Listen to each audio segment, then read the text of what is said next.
Hoje nós celebramos o 22º domingo do tempo comum, iniciando também o mês de setembro, chamado assim também mês das Sagradas Escrituras, mês da Bíblia, onde a palavra de Deus já nos convida neste primeiro dia a ouvir. Escuta, Israel, os preceitos do Senhor.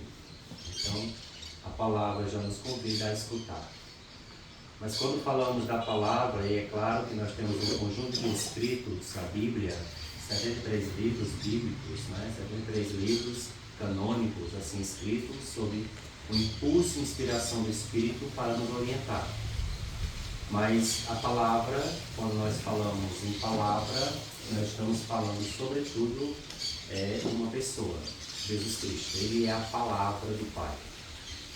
Por que a palavra do Pai? O Verbo se fez carne, a palavra se fez carne e habitou entre nós. Porque através dele nós conhecemos quem é Deus. Jesus é chamado a palavra, o Verbo que se encarnou, a palavra que assumiu um corpo. Conhecemos uma pessoa pelas suas obras e pelas suas palavras. Conhecemos uma pessoa quando ela se abre, se expõe. Que é exposto é conhecido. Quando é que uma pessoa se expõe? Quando ela fala e quando ela faz. As obras e as palavras revelam o interior de uma pessoa. Conhecemos isso na convivência. Nesse sentido, a palavra e as obras revelam a pessoa, o coração, que está escondido no coração e na alma. Como conhecer a intimidade, o escondimento de uma pessoa? Pela palavra e pelas obras. Assim, nós também conhecemos Deus. Deus se revela pelas obras. Olhando para a natureza, como ela é bela, nós reconhecemos a beleza do autor. A imensidão do mar, reconhecemos nisso que Deus é grande, porque Ele é maior do que a criatura. Olhando para a beleza da flor, reconhecemos a beleza de Deus. Olhando para a formiga, nós reconhecemos que esse Deus grande é um Deus também pequeno, que se revela aos pequenos. Olhando para os abismos, nós reconhecemos o quão Deus é profundo. Olhando para a imensidão das florestas e a altitude dos céus, nós reconhecemos a grandeza e a altitude de Deus. Então, a natureza revela aspectos de Deus. A pintura, a obra revela o autor. A palavra também. Quando nós escutamos Deus falar, Ele revela o que está no coração. Uma pessoa muito feliz, ela transborda a alegria, quer que todo mundo também vejam a sua alegria. Uma pessoa muito triste, não é uma pessoa muito raivosa, esbraveja. Então tira de dentro o que quer que todos vejam. Pela palavra e pela obra ela faz.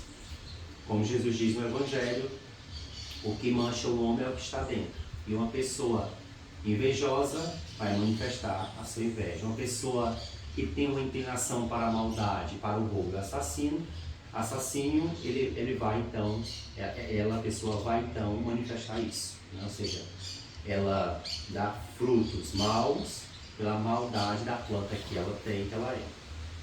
Assim também, nós reconhecemos a beleza e o coração de Deus pela sua palavra.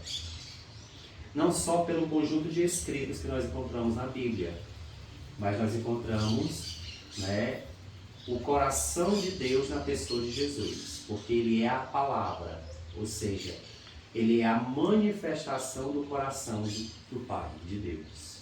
Olhando para Jesus, nós sabemos quem é o Pai, porque Jesus é a palavra que sai de dentro do Pai, a palavra que sai do Pai. Logo, olhando para Jesus e para o que Ele fez, para o que Ele pensou, para o que Ele sentiu, para o que Ele realizou, nós sabemos o que estava escondido dentro do coração do Pai. Então, Ele é a palavra que revela, que escancara a intimidade do Pai. Olhando para Jesus, então, nós sabemos quem Deus é. E Jesus é aquele que nos ensinou o caminho da vida. As leituras de hoje nos falam dos mandamentos de Deus. Nos falam que os mandamentos não são regras que escravizam. Porque nós temos até muitas vezes esse pensamento no início da nossa caminhada. Agora eu vou cumprir um monte de regras, um monte de preceitos e eu vou perder a minha liberdade. Eu tenho que fazer isso, eu tenho que fazer aquilo. Tão bom seria se não fizesse nada disso, porque aí eu estaria livre de tudo isso. A religião para muitos é um peso. A religião escraviza. A religião sufoca. Porque tem muitas regras, tem muitos preceitos, e tem isso e aquilo outro. Então, nesse sentido, não é? Se formos nesse pensamento, Deus é alguém que está ali, não é? Para nos escravizar, para nos prender, para nos governar com uma mão de um tirano. Não. A religião com seus preceitos e Deus com seus mandamentos não escraviza, pelo contrário, liberta. É uma proteção contra mim mesmo. É uma proteção contra os meus instintos. É aquilo que diz o Salmo 31. Se não for colocado freio e cabresto num jumento ou num cavalo, num animal sem razão, ele anda desembestado por aí. Para ele ser, então, protegido dele mesmo, para ele ser protegido da morte, que está à sua frente no abismo, ele precisa ser conduzido, freado. Ele precisa de um cabresto, porque senão ele vai se perder nos seus vícios, ele vai se perder na sua ganância, ele vai se perder na sua imoralidade, ele vai se perder na morte. Morte que já começa neste mundo. A morte existencial, uma pessoa que não tem sentido para a vida, uma pessoa que não tem esperança, uma pessoa que não tem alegria, uma pessoa que faz tudo, mas não tem nada.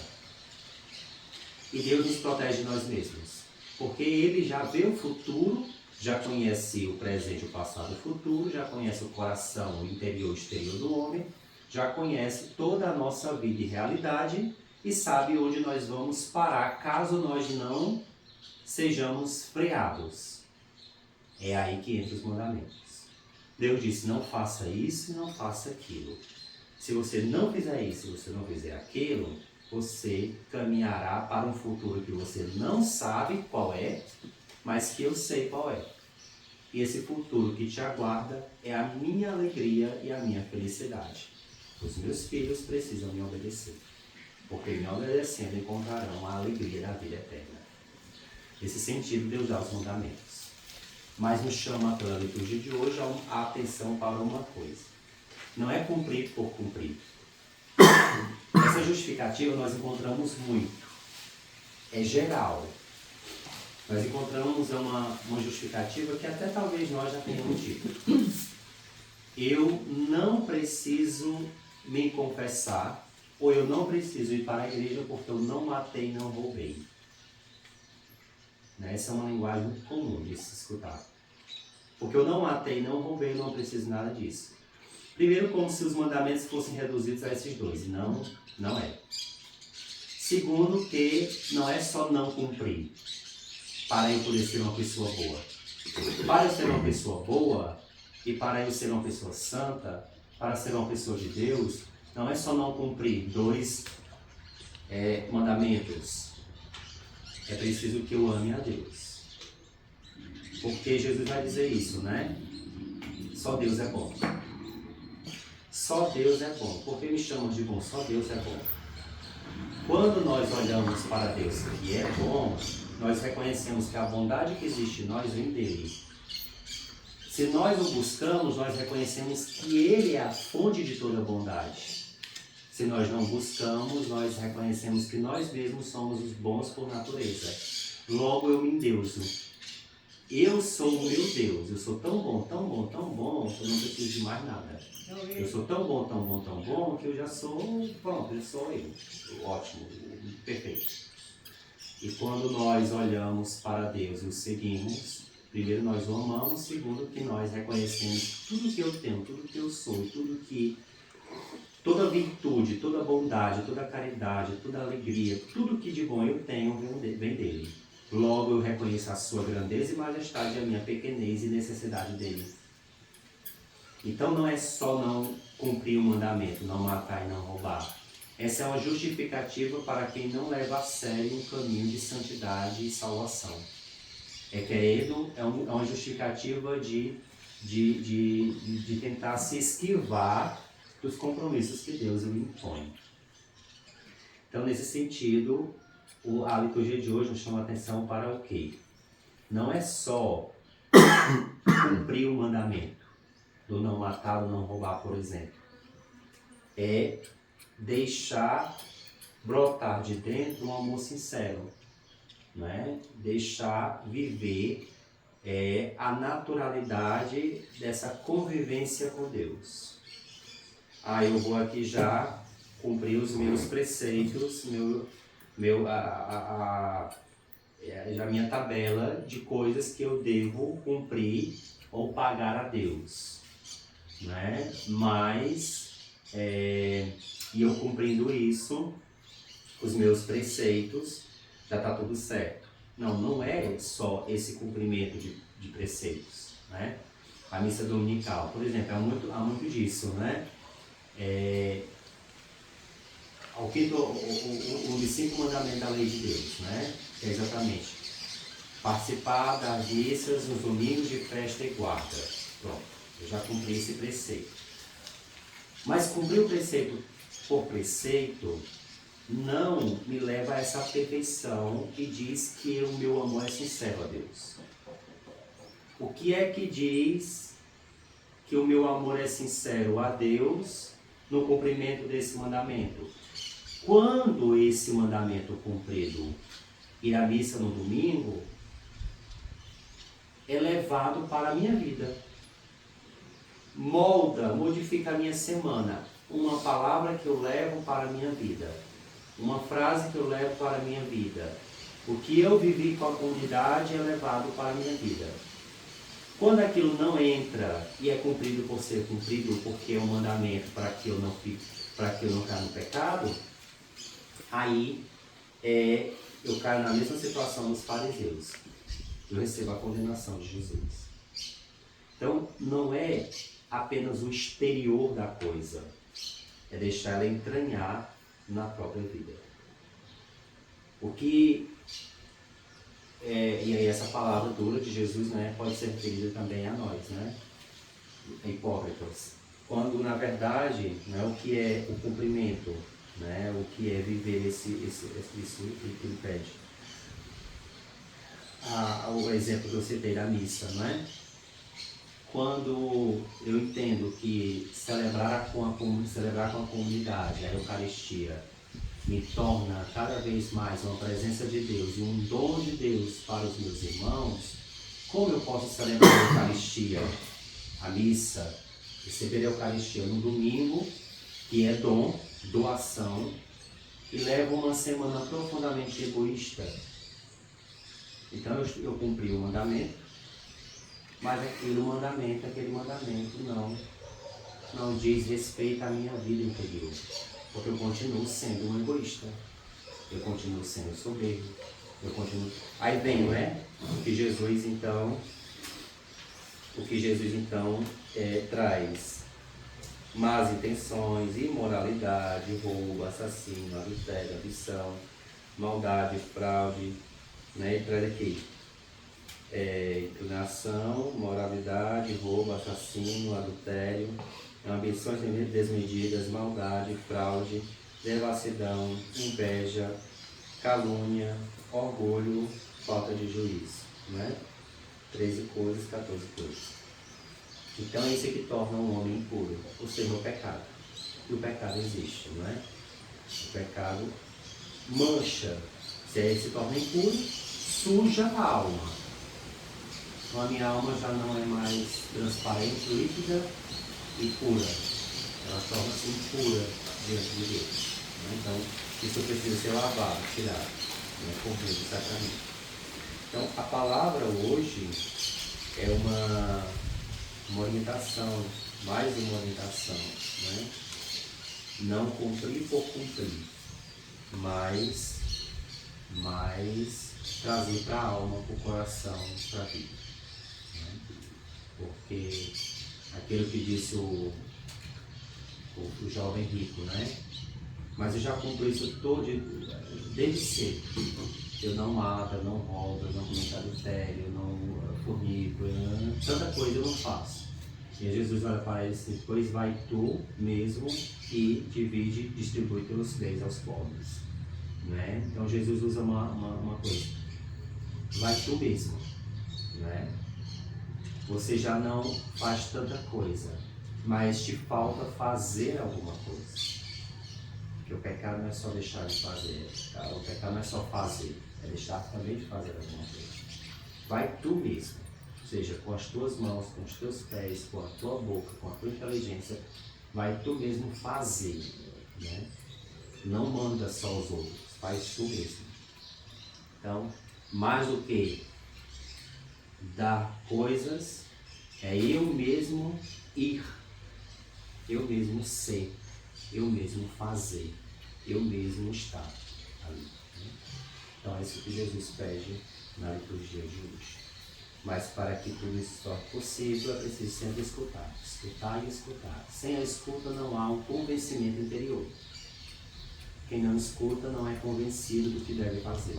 Por isso que a primeira palavra da primeira leitura: escuta o que Deus está mandando.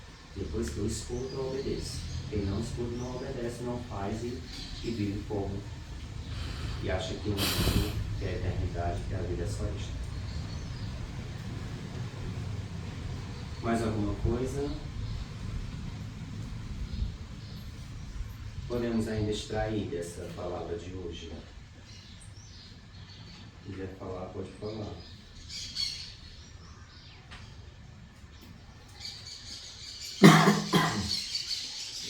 Eu acho que às vezes também a gente fica só no externo da pessoa, não procura conhecer melhor seu coração, suas ações e julga, né? Só no externo. E às vezes o externo, apesar de estar mostrando uma coisa negativa, mas às vezes a pessoa não é aquilo que está demonstrando, tem um coração muito melhor e aberto para a conversão. Ou o contrário, né? Você às vezes é falso, né? Você na frente da comunidade fica parecendo de bonzinho e na realidade no interior ele só faz coisas más, né?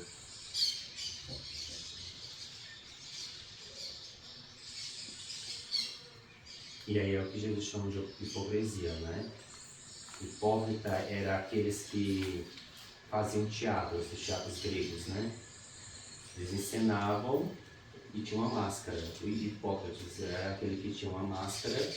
Por trás ele podia até estar triste, mas tinha uma máscara que tinha já o sorriso. Então o hipócrita era aquele que manifestava para o público algo que interiormente por trás da máscara era outro. Né? Isso era o hipócrita nos teatros gregos. E aí Jesus chama isso de hipócrita quando de fato eu não sou verdadeiro, não sou coerente, não sou eu mesmo. Só que aí a gente, como diz assim o leitor, nós nos enganamos a nós mesmos, porque Deus tudo vê. Tudo é nu aos olhos daquele a quem haveremos de prestar contas, diz a carta aos Hebreus. Tudo é nu aos olhos daquele a quem haveremos de prestar contas. E quanto mais próximo, quanto mais ciente da lei, do conhecimento, mais diz o Evangelho, mais vai apanhar. Mas vai apanhar. Quanto mais sabe o que se deve fazer e não faz, nos tornando hipócritas, mais vai apanhar, mais vai sofrer. Porque Deus, né, é como esse Pai que é bom e justo.